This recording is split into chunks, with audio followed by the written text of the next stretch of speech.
Hey everyone, thank you so much for watching the Weaviate Podcast. I'm super excited to welcome Rohit Agarwal from Portkey. Portkey is a super exciting company, making it easier to use LLMs, serve them in production, and routing to different LLMs, saving costs, all sorts of interesting details that we're about to dive into.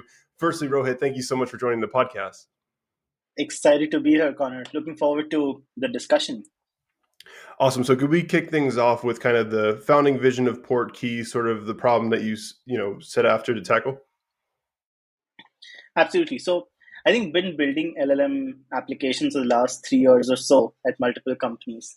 And as we built out those applications, we realized that uh, building out the first version is super easy. You can do it as part of a hackathon, and you get really excited because it's been 48 hours. You've built something that's worthwhile, it's valuable, and LLMs and vector DBs are like really powerful tools at your disposal. So you build it out, and yeah, you're now excited to show it to the world. Uh, and the minute you start doing that or getting to production, you realize that a lot of the engineering challenges that were solved in the traditional engineering world are probably not solved in the LLM engineering world. So think about you're so used to using Datadog for logging, but how do you put these large chunks of strings in Datadog? It doesn't work. Similarly, vector databases behave a little different than regular databases. So how are you monitoring them? How do you make sure that your app stays reliable, secure, compliant? A lot of these things, I think the core layers of DevOps have not been built for the LLM world. An example I often like to take is for every other API, you get a success or an error. So it's very deterministic. But for an LLM or even a vector database, it's all probability. Everything's between 0 and 1. So every system sort of has to adapt to this new reality of probabilities and not deterministic outputs. So that was sort of the background where we felt, okay, there needs to be an LLMOps company. We had written down sort of a manifesto back in December, January on what this could look like. But then we started building this out in early March. Yes, so many exciting points. I like the Datadog, the monitoring thing is core topic to Weaviate. I want to stay like LLM ops versus ML ops. Can you maybe separate the two a little more? Absolutely. I think, and it's very interesting. I think they're very joint. To some extent, I've had conversations with people where they say that LLM ops is probably a subset of MLOps. I would disagree a little bit. I think the core difference is that MLOps focused a lot more on servers, while LLM ops is more on services. For MLOps, you had core metrics like drift, accuracy, etc. Whereas these terms are probably almost unheard of in the LLM world, unless you're building your own core foundational model where you'll worry about drift, etc. 99% of the use cases, you're using a deployed LLM model that's pre-trained and ready to use. So then you're more worried about using the APIs, what's the latency of these APIs, how accurate are these, which is where stuff like evaluations, output validations, retry metrics, all of these things come into play versus the MLOps metrics. So I think it's a little bit different, and in some places it can be extremely different, which is where I think even think of the concept of test data and train data, right? For an LLM, a majority of the companies are not doing any testing or training at all. You just pick an API and just start at it. So I think that therein lies the big difference between MLOps and LLM ops.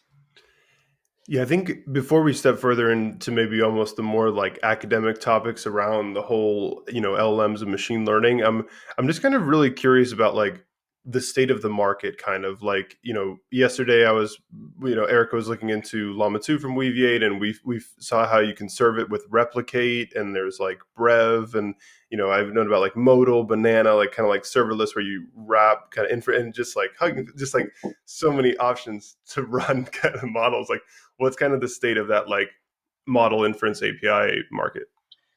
Yeah, I think it's amazing, right?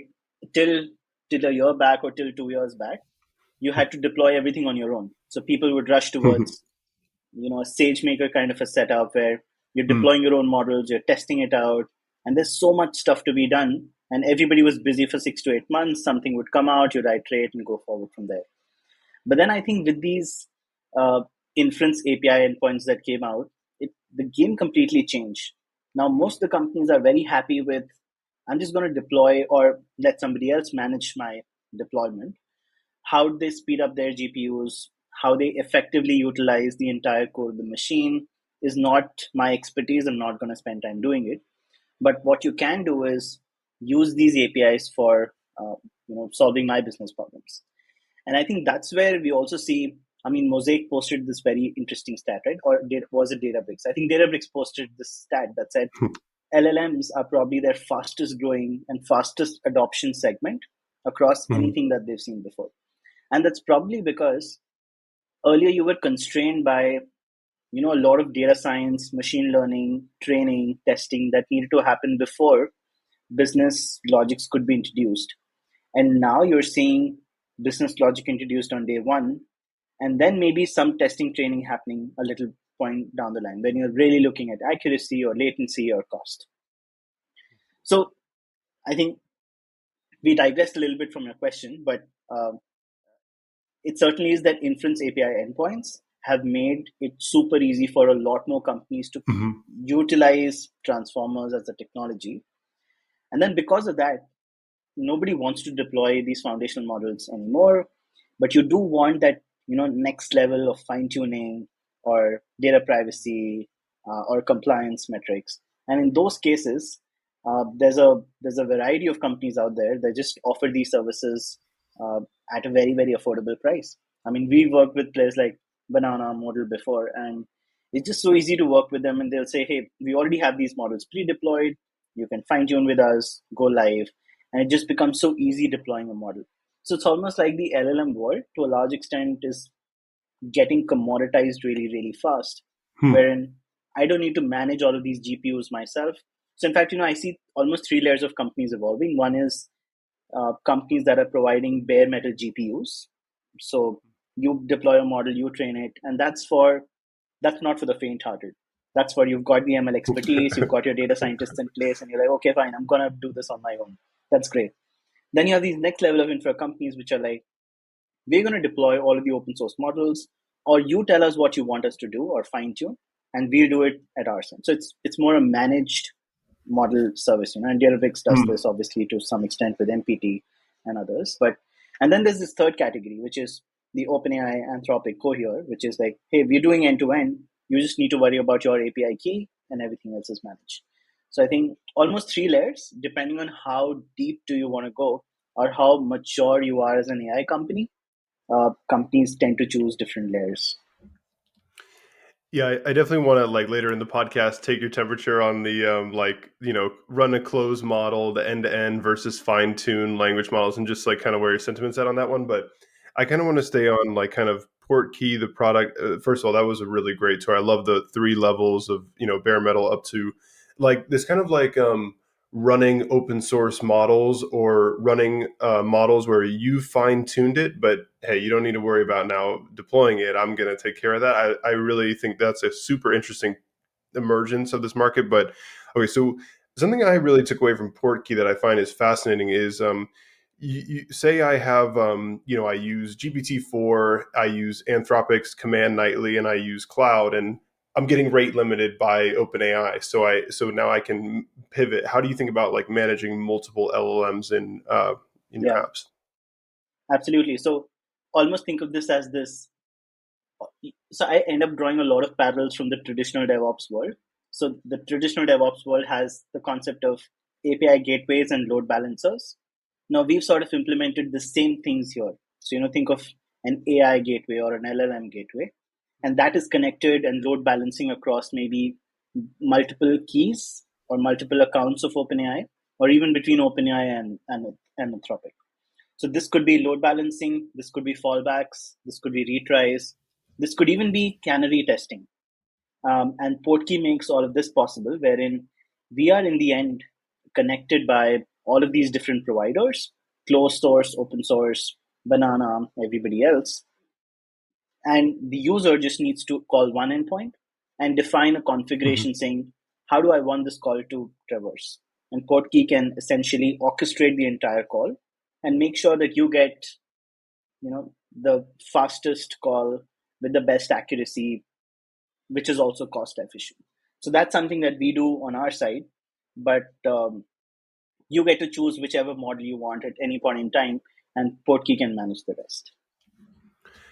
So quickly, let me ask about so the kind of model inferences that we're routing, are you mostly seeing, OpenAI Cohere, or maybe like, Azure Bedrock, kind of like some of the more like major Google, like the major cloud products? Like what kind of ensembles of APIs do you tend to see organized this way? Yeah, I think so. It's been surprising to me. The most common isn't surprising. It's OpenAI and Azure, because people are trying to go over the rate Mhm. limits, and Azure gives them the extra rate limits. Sometimes it's faster than OpenAI inference points. So multiple accounts of OpenAI or OpenAI and Azure are the most commonly load balance systems that we see on Portkey today. A lot of companies are not trying out Anthropic as a fallback, because they're saying we Mm. don't want to get vendor locked into only OpenAI. We don't know how their model Mm. evolves. So there are companies that are falling back to Anthropic and also building those capabilities. And I think just because Portkey makes it super easy to do this, you don't have to set up anything at your end, and we're just doing, we're falling back to multiple providers as well.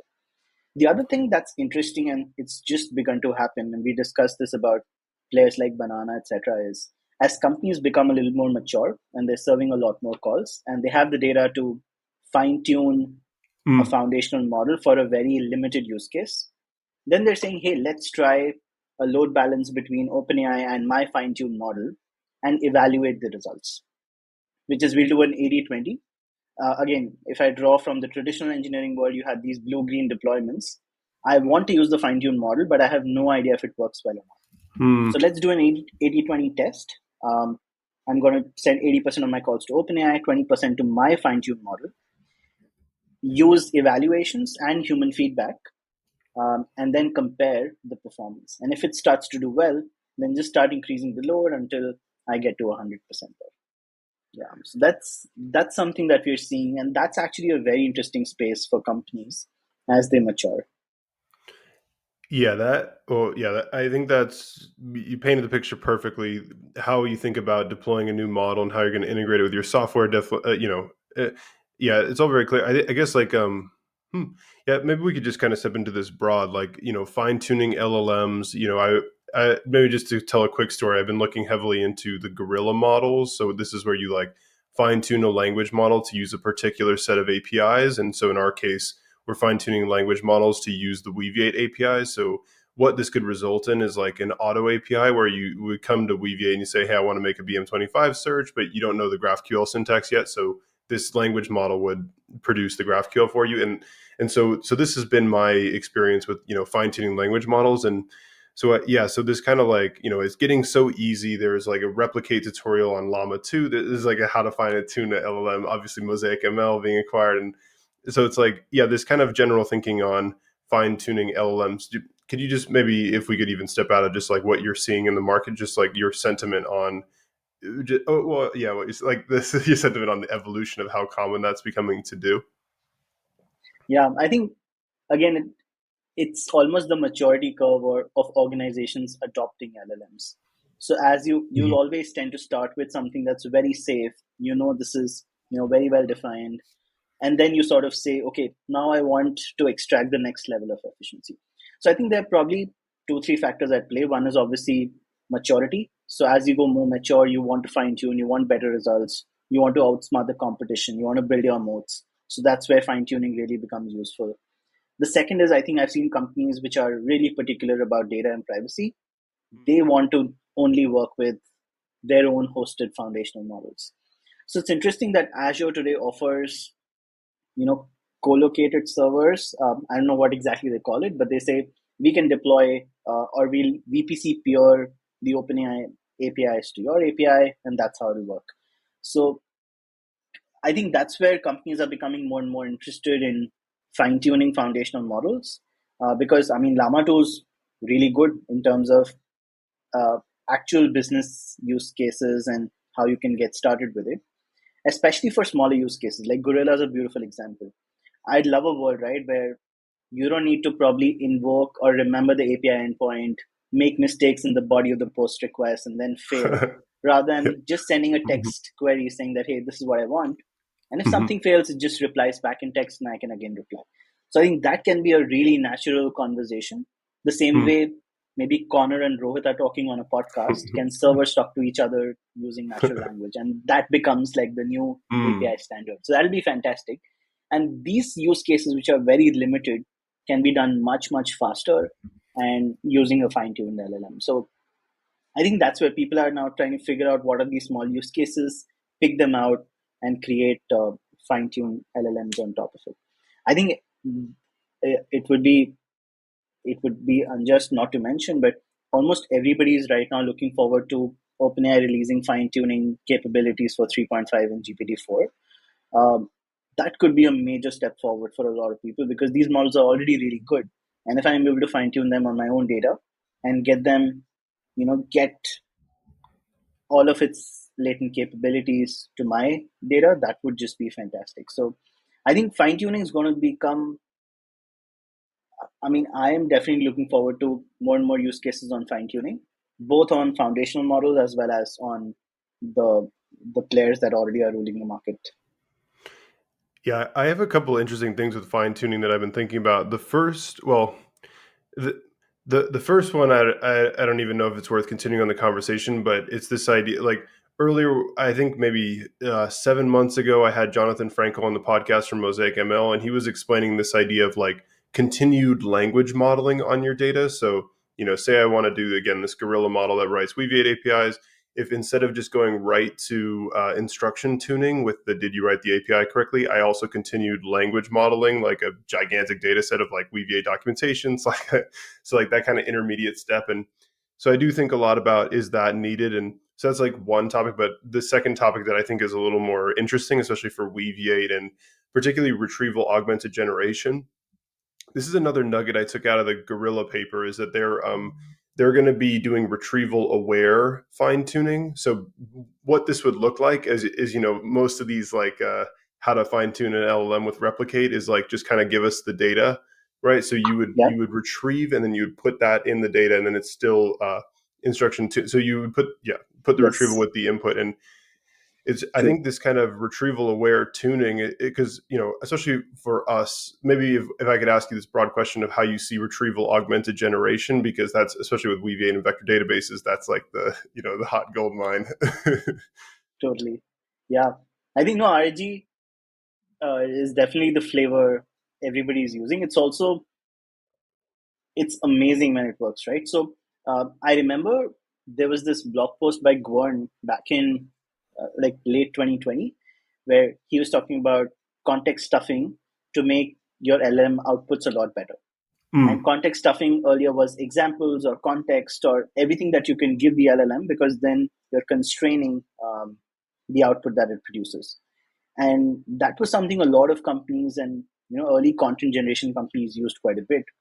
And then once the RG paper came out, I mean, not the paper, but the RG implementations came out, it was just amazing how people are getting to use this for a variety of use cases, right? And then so you have base RG, then you have these interesting chain of thought experiments on top of RAG, which is, I've asked you a question, let's do a chain of thought analysis, let's reason, let's classify, and get to the right answer accurately.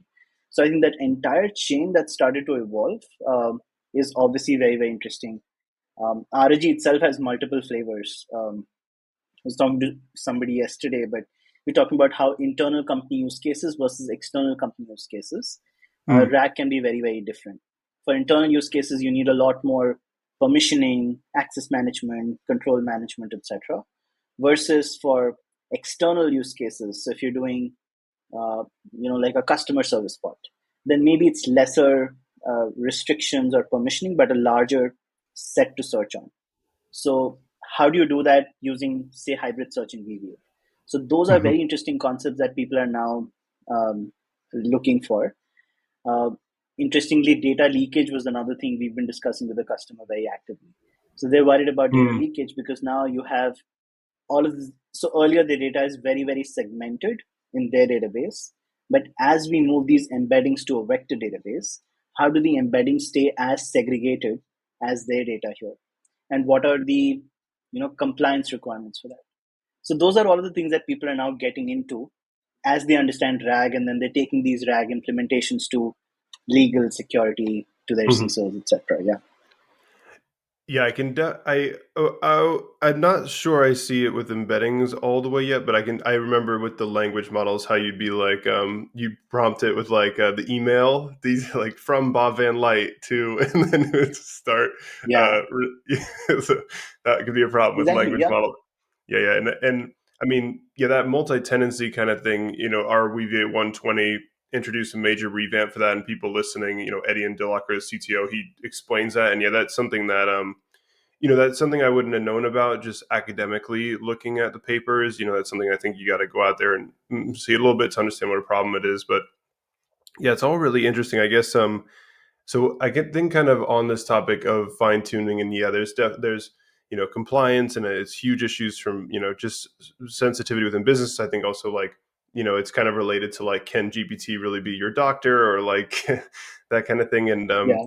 but kind of pivoting a little bit, I want to come back to this kind of like Portkey, and this kind of just like the cost savings of running inference. And so maybe we've talked about a load balancer that kind of like is saying, mostly from the perspective of like, this is rate limited. Do you also like I think people are aware that if you start pinging it too fast, it says, hey, stop it, and so you Yeah. go ask another language model. But do you also think of it of maybe like, first ask the question to the cheaper language model, see the answer that comes back, and then say, okay, send that to the user, Mm. versus like, no, let's give that to the more expensive one? Yeah, absolutely. I think we're starting to see those implementations now, when people are, and that is, so LLM call to the cheaper model, evaluation, and then decide if you want to send it forward or not. A simpler implementation of this is also make the cheaper API call. Because I know that it works 80% of the times, the user has the capability to regenerate, especially for very low hanging use cases. So, where it doesn't really matter and the user is totally fine regenerating, the second call goes to the GPT-4 API. So, it's like a mixture of these two, but definitely the LLM call, evaluation, second LLM call is usually a very interesting play that we're starting to see some companies do very much. And this is almost a 10x price difference. So it Hmm. becomes so much easier. And even in terms of canary testing, a lot of people will make calls to both APIs initially, figure out the similarity between these APIs so that you have at least a minimal level of confidence that Hmm. this model performs at least 80% of the times, and then I can start to expose that a little bit more. Hmm. Yeah, because I think there's already going to be so much value. I imagine, with just routing it with rate limiting, and then routing it for accuracy, but then kind of, dreaming into the academic thing. And like, one thing is, there's this idea, it's kind of related to Gorilla, where you have like GPT-4 is kind of like the master model, and it would route to, like, in the Gorilla sense, it would route to a tool, and then you have a smaller LLM that formats the request to the tool, particularly like a Weaviate GraphQL API. Or there's this other idea where it's like, you turn like the Hugging Face model hub into like, you could think of each model as an app. I don't know if I love this, but like, you're the image segmentation model, so I go get my segmentation mask, then I send that to the classifier, stuff like this. Yeah, So do you think about that kind of like orchestration of models as being maybe like a direction Portkey would go in? yeah. I think not right now. We're Mhm. mostly focused on production use cases where we're seeing Mhm. companies already go to production with it. I think this is clearly in the realm of, so you first have agents and tools which are yet to go to production in a really large way, from our perspective. Uh, and then you're thinking about models as tools in agents. I Mhm. think that is clearly an area of interest right now. A lot of academic pursuits happening in there, but I've not really seen anybody deploy this. In fact, we've seen the reverse, wherein you have a very simplistic prompt router, which is written before the LLM, which decides which LLM should I send this call to, or does this need additional context? So I need to send it uh, to my vector database to get the context from there and then push in the LLM. So I think that smaller model is actually more efficient. Also because most business use cases would not like the added latency of the entire chain running and then I getting an answer. So you'd want to drop off at the right point. So you definitely don't want to introduce additional latencies in play. And I know we'll talk about caching a little bit later, but I think semantic cache is one of those pieces, right? Which is how can I return an answer faster? So I think latency is something that businesses really, really care about. So for anything that's asynchronous and you don't care, you're going to get a reply later, then yes, we can do this, interesting routing across multiple LLM calls and then get our output. But for most other cases, you want it as fast as possible. So, yeah. Yeah, I love kind of like I've been studying a lot of Llama Index and these query routings, kind of like where you have one language model that takes the query and says, is this, my favorite example is like, is this a vector search query or is this a SQL symbolic query? So that kind of routing, you don't need like a 300 billion parameter model to to do that. Yeah, and I think that's Exactly. it'll be really fascinating how the LLM frameworks evolve with the hosting of different models needed for different kind of routing or tool selection. It'll definitely be a Yeah. huge thing, but yeah, you mentioned it, and let's get into it. Our debate topic when we met in Berkeley was, semantic caching. I admit when we first started talking about it, I was kind of cold on the topic. I didn't really like because I kind of think that like the nuance of prompting it's so particular, but you explained to me about question answering and that and so I do agree that this kind of semantic caching of LLM calls could be really interesting. Could you maybe set the stage on the topic? Absolutely. So I think caching's been a thing that's been long drawn. We've seen caching use cases across LLMs very well, but when we implemented caching, so this is almost something that we learned across the way, right? So when we implemented caching for our users, we saw a cache hit rate of approximately 2%. And I mean, it's no surprises there because everybody's probably asking the same questions, but they're all asking it in a very different way. And the whole promise of LLMs is that there's no annoying bot clicks anymore. So there's no deterministic inputs, which means caching becomes that much harder because it's not the same query anymore, right? But if you still look at it for customer support use cases, employee support use cases, ID support, knowledge search, 60% to 70% of all of an employee query or a customer queries are going to be similar. They're going to be, somebody would have asked them in the last 7 days, even if I take a very short window. So how do you go about really making sure that I can serve responses faster if I've already seen that question? So for example, somebody asks, does Weaviate have a free developer plan? Or somebody else is asking, I'm a developer, does Weaviate have a free plan? Now, these are both the same questions, and the answer is whatever it is. But then how do I go and make sure how I could either do it through a complicated LLM call, or if I can scrape the intent of the question from the prompt coming in, store it as an embedding in a vector database, and then match every incoming query to my list of already answered queries, then I can essentially build a very effective semantic cache. So I think that's where we started saying, okay, this seems like a straightforward enough problem. Let's build semantic caching and let's try it out. So I think the results were, I think they were just amazing, wherein we saw without any optimizations, 20% of all of our queries would give us a 90, 95, 96% accuracy. And 20% of these queries would be 20x faster.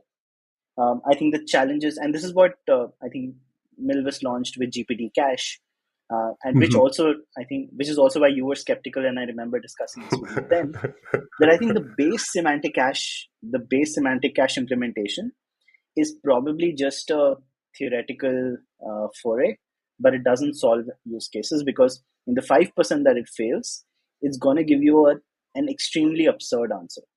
And it's going to give it extremely fast. So you will feel like it's coming from cache. It's absolutely wrong. And you've probably leaked some data because your question and answer are completely different. That was a question asked by somebody else. The context was very different, and now I've leaked data.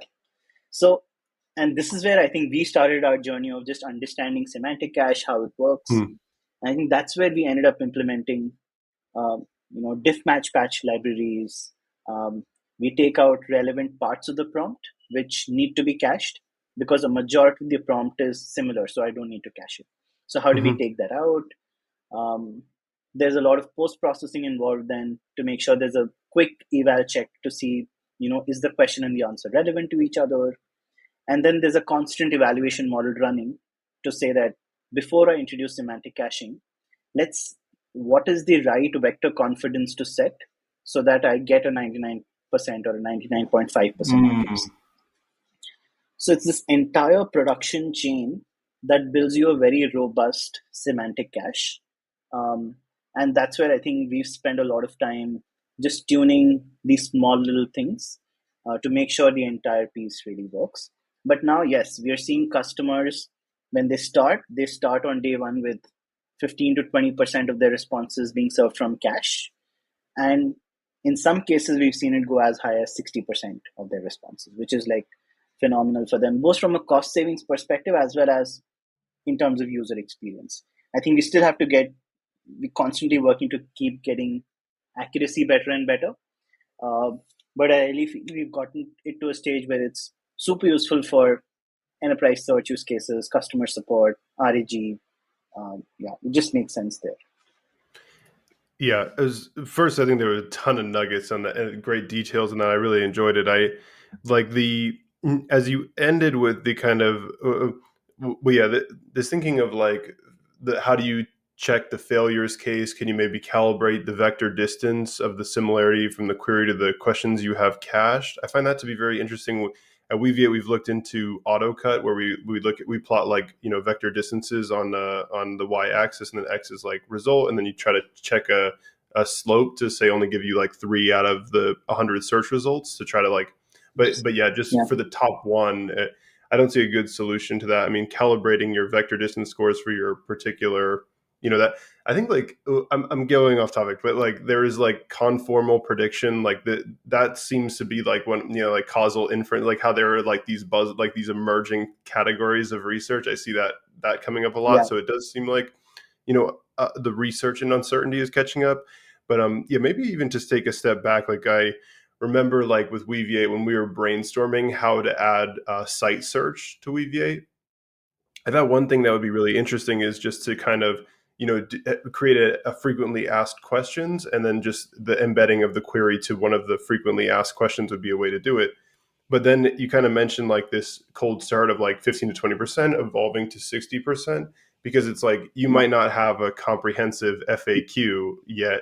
So yeah, you can yeah, start using your, language model QA system until you build up this base. And now this cache thing is really critical. And yeah, it's really yeah, fascinating. I mean, I can imagine also like, you mentioned like data leakage. Like if I'm coming to you and I tell you about my particular schema as I'm asking you this question about my bug, and then you end up like giving away some question. I can imagine maybe a language model that takes that and then says like, please rewrite this to make it more abstract, and then that result is what's saved in the cache.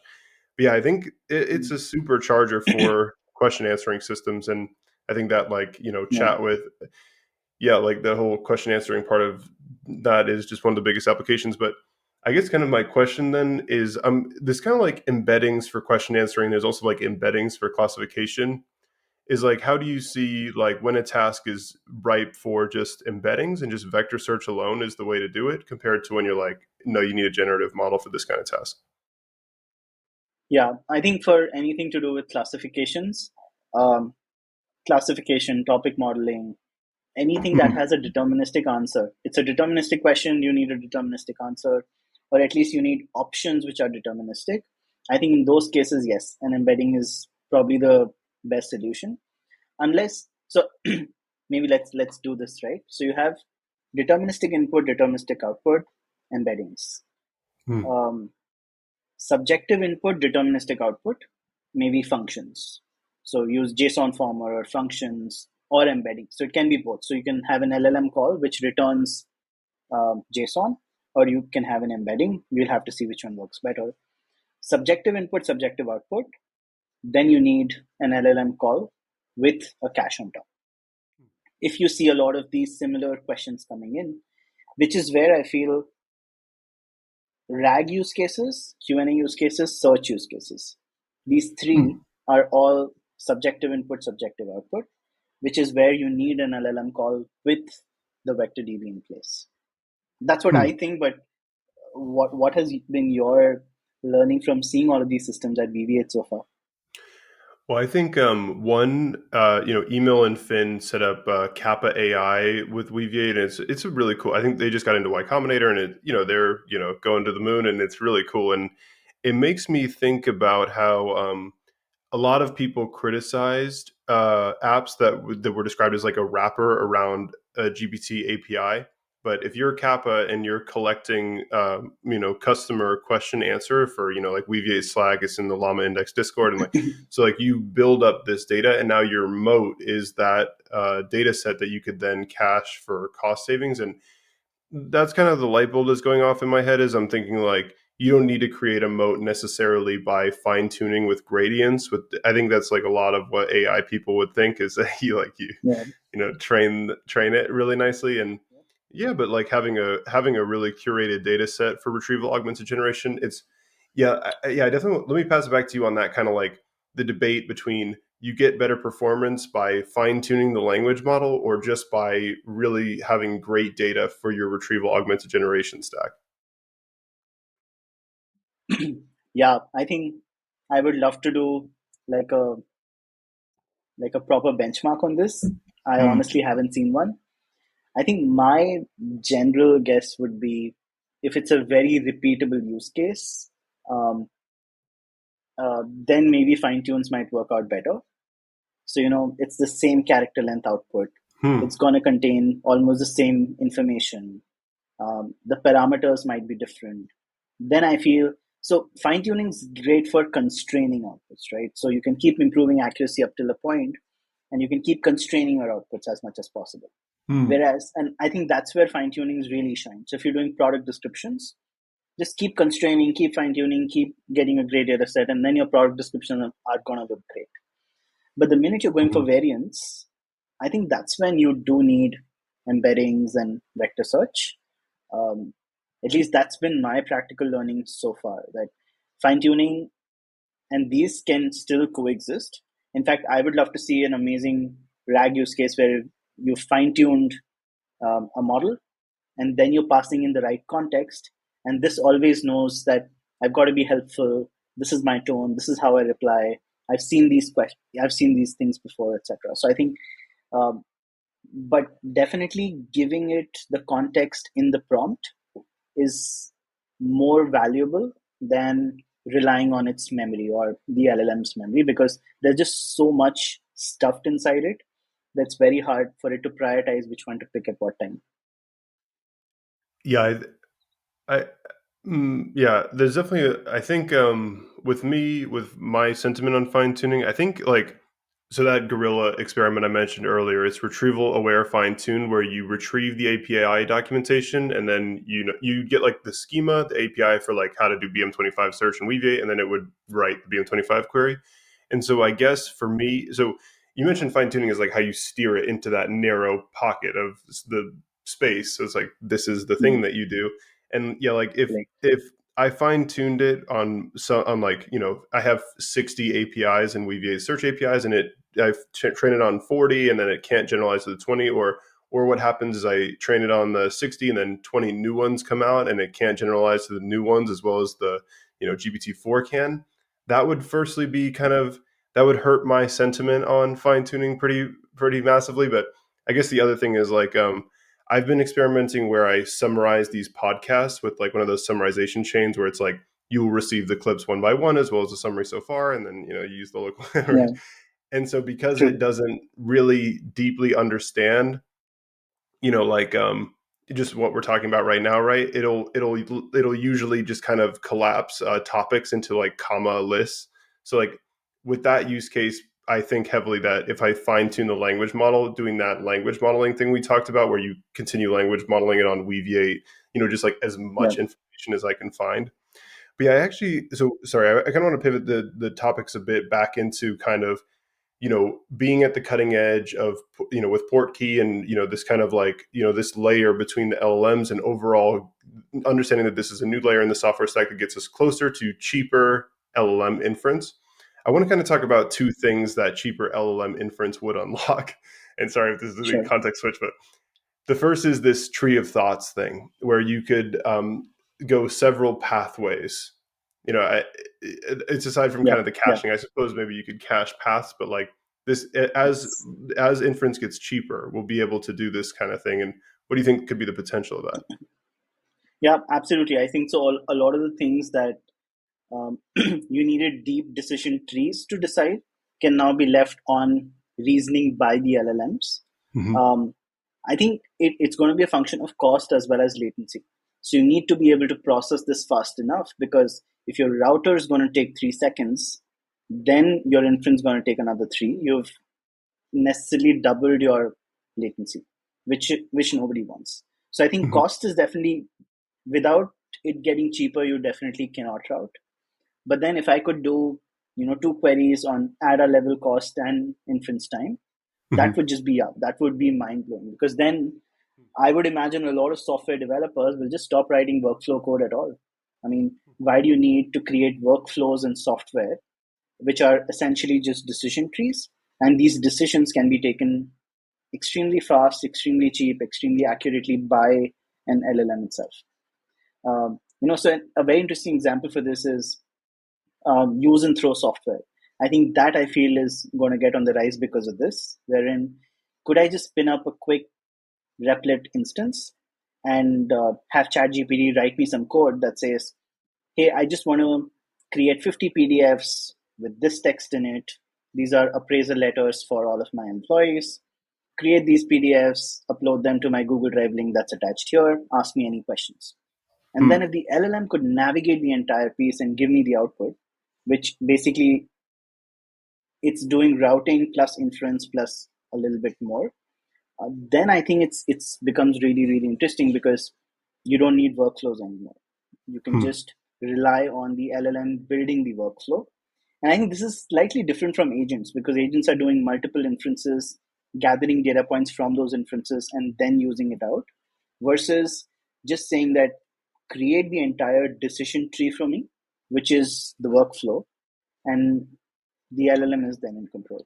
But I'd love to see a time that it comes possible. I don't think we're anywhere Mm-hmm. there yet, because you need extremely high latent, extremely fast inference and extremely cheap inference to even make that happen. Yeah, I agree completely with that perspective. An earlier Weaviate podcast, Colin Harmon had described that, like Auto GPT, it's like the search of a workflow. And it also kind of reminds me of Demonstrate Search Predict from Omar Khattab and the lab at Stanford, where they give like a few input output examples and you're kind of like compiling the workflow that would produce those input outputs. And so yeah, I think Yep. all that kind of thinking. And yeah, it's fast. I mean, as the cost of inference gets cheaper. So this kind of brings. So then the next thing I wanted to kind of talk about with as the inference gets cheaper is we've had this. We've been trying to like evangelize this generative feedback loops, where the idea is that you do some kind of generation and then you save it back into your vector database. And so Mm-hmm. a simple example could be I get my new blog posts and then I take my CRMs and I write a personalized hey, why you should care about this blog post to everyone in my CRM, and I that kind of thinking, and then I save that back in a database. So maybe firstly, let me Sure. gauge your interest in that idea broadly, like that kind Yeah. of thing of how people use because we've already kind of talked about it with some. It's actually semantic caching is kind of exactly this idea because you're answering Yeah. the questions and saving it back, but Yes. so the big headline thing that really excites me is like like vector search is about scaling vector distance calculations. Like people kind of troll it on Twitter by saying like, hey, I just implemented a vector database because you've like NumPy brute force like 100,000 vectors. But I think really Sure. the exciting thing is once you're talking about searching through like 10 million, 100 million, billion, so on. How big of a number can I say right now? But like, but this kind of I feel Yeah. like this kind of generative feedback loop can be the evangelist for like where everybody is thinking about having data of that scale to search through. Like, Yeah. I point it to my blog post and it like it compares parts of the blog post. I don't know, does useful things such that it's like, it creates this latent space. What do you kind of think of that idea? Yeah, no, I think it's interesting. I haven't given it a lot of thought, honestly, until now, but I'm almost now imagining people build data lakes before this just to store a bunch of data so that I can query it and I can use it for training or I could do so many things with it. I think this is almost like the vector data lake or a vector lake where you Hmm. have so much embeddings thrown in it that now I can do various different computations, calculations, some training on it. So that's actually a very interesting concept. Exactly. Semantic caching is exactly that, right? So we're storing the outputs back in for a specific use case. But then I can definitely think of evaluations as another use case, maybe some validations, maybe fine tuning at some point in time. So these could be interesting things. What are other use cases you guys seen for generative feedback loops? Well, yeah. Well, firstly, I agree that I think the semantic caching might have to be the new like headline thing for this. But that thing I mentioned initially of, you go through, you have like your newsletter and you then have a CRM or something and you're writing like personalized. That's a pretty interesting thing. And then, there's another thing that's particular to search, which is like if you have like, say I take our podcast and I start indexing this is like my favorite data set to kind of like dog food the technology with, is like, if I just take the raw podcast clip and then I pass that to a language model and I say, please summarize the content, and then I index the summaries, I get way better search results with the Yeah, index, because like this like cuz like true. as it's like totally ruin the embedding, sort of not totally ruin it, but like it's not as good as the Yes. transformed. And so that's been probably my favorite thing in the search case, is you transform it for a better index. there's Yeah. there's there's also like you extract structured data from the chunks, and the chunking text with vector databases, that's quite a deep topic. Oh, But yeah. Totally. yeah, I think kind of the headline here though is like the, technologies like Portkey and this whole emerging, LLM inference is getting cheaper. There are more options. We got this Llama 2 model, like is the latest one as we're recording now. We had MPT 30 billion come before that, and like it continues to get cheaper and cheaper. So that's why I think this like tree of thoughts and maybe like generative feedback loops, I think those things are currently blocked by the cost. And yeah, Absolutely. Yeah, yeah. 100%. I think it's just the cost of inference as well as I think the resistance of people to use multiple language models today. I think we're definitely going to see over the next few months people start to use maybe 2, 3, 10, 20 different models for different use cases. And then there's some orchestration between them just to make sure you're getting the best, on the cap theorem. So cost, accuracy, performance, Mhm. you have the best on the cap theorem. And then you've got this tiny router sitting in the middle making sure that the calls are being distributed to the right LLMs there. And that I think will overall enable companies to collect more data, store more data. Um, Obviously, I'm guessing the way LLM inference is getting cheaper, I'm sure vector searches are also going to get cheaper. And as that happens, people will definitely want to store a lot more. I think just search a lot more of these data sets as well. Yeah, no, I think kind of like Bob gave me this term like speculative design theory, where we're like kind of going out way into the future. But yeah, I think just right now what you mentioned on managing like, yeah, 15 to 20 model inferences, whether that's like GPT cloud or how you're going to introduce models that you've fine tuned. I think that's Yeah, absolutely like a super massive emerging space of this whole like AI market and so on. yeah, So yeah, awesome. Rohit, absolutely. thank you so much for joining the podcast. I think this was incredible coverage of these topics. I had so much fun picking your brain about these things, and you've definitely changed my mind on semantic caching. I think that it's totally flipped. I think it's very useful and awesome. I'm so excited to be following along with Portkey and see how all these things grow. Absolutely. It was great chatting with you. I think as I was talking with you, a lot of new ideas also popped into my head. So I'm going to write about them now. But thanks so much for inviting me, Connor. It was amazing doing this with you.